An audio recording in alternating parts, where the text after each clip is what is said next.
The experience of being a war widow was something that I totally rejected. I did not feel like I belonged in the beginning. The idea of war widows to me were old ladies, and all of a sudden I find myself, I'm actually not an old lady yet. I am a war widow. And I've actually met a lot of war widows in their 20s and their 30s and their 40s. I'm not just a unique case, I'm actually one of many, which in all honesty is very heartbreaking. My husband was diagnosed with PTSD in 2013 and he passed away in 2017.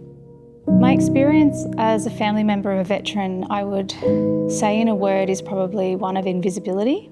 After my husband was injured during the war, I was taken onto a journey and put into a space that I knew almost nothing about. And the more I learnt about it, the more I was surprised to learn how little there was by way of support for me. I was not a widow, therefore I was not entitled to any form of support coming from government because he had survived. I'm the mother of Jesse Bird, who took his life in 2017. He was an Afghanistan veteran.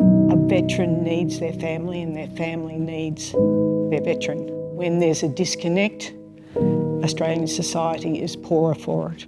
The one thing a parent never wants to do is outlive their child. The grief of those parents, I can't even imagine as a parent myself. And that is one of the areas that we as an organisation need to start exploring, and to bring the gifts of community, the gifts of social connection and reducing that isolation, and to help them share the load of that grief, the incredible depth of pain that a number of these parents are feeling. There is nothing in the system right now that supports and addresses that, or that helps them on pathways of their own healing.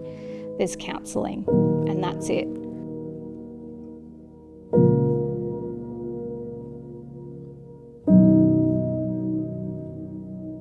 The challenges were many.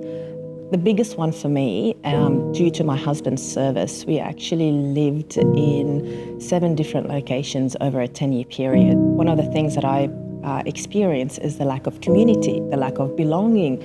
I lived in Canberra, Sydney, Melbourne, Townsville in a very short period of time. Every location we used to go to, every posting, I'd go to the supermarket, the hospitals, the doctors, the garage, especially when the kids came along, childcare centres. So I would have like a list of things to do that I would actually make sure I ticked. I knew which one I wanted to go to, and that was within the first couple of weeks of us moving, so that I actually felt that I create my own sense of community. Challenges for me personally that I have faced throughout that journey have been challenges with caregiver burnout, challenges relating to the caring role as well, so not quite understanding how and when I'm a carer and how and when I am a wife again, and then how I then move to become a mother for our children. All of that sort of agility and the shifting of roles has been a big struggle. We also suffered in the early years a lot of financial pressures because there was very little by way of financial support.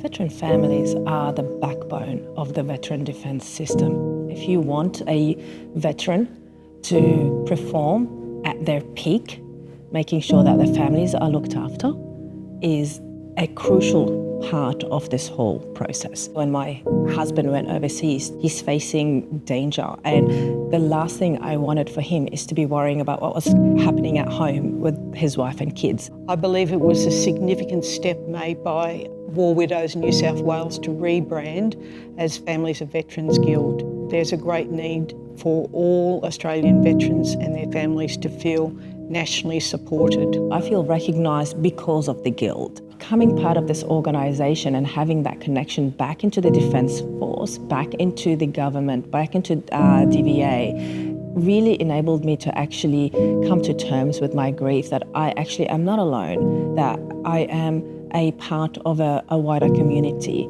And that gave me the support, the need that I was searching for, the identity that I was looking for. The fact that women of my age cohort and younger can learn from all of those who've walked this journey well before us. The passing on of that wisdom is so incredibly powerful because not only does it make you feel like you're not alone, it also makes you feel like you're not crazy. For the majority of our war widows here in New South Wales, prior to being a war widow, they have had themselves long care journeys. And to get insight into how they managed helps me every single day.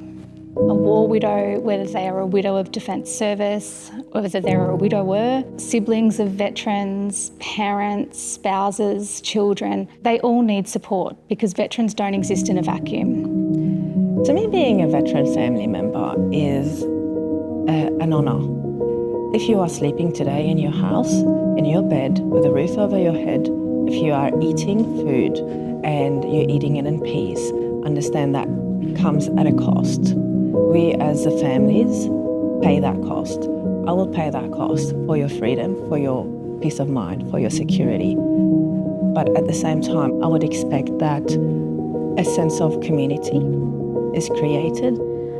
Outside of the Guild, I still think there is a lot of work to do, that together it's veterans and their families that form this tapestry of support that exists for everyday Australians. As Australians get to enjoy peace, security, freedoms and liberties in this country that are defended every single day underneath the radar, and so much is given for that. I don't think that is properly appreciated by government in terms of the impact that that then has on the veteran and the impact it flows on to their family.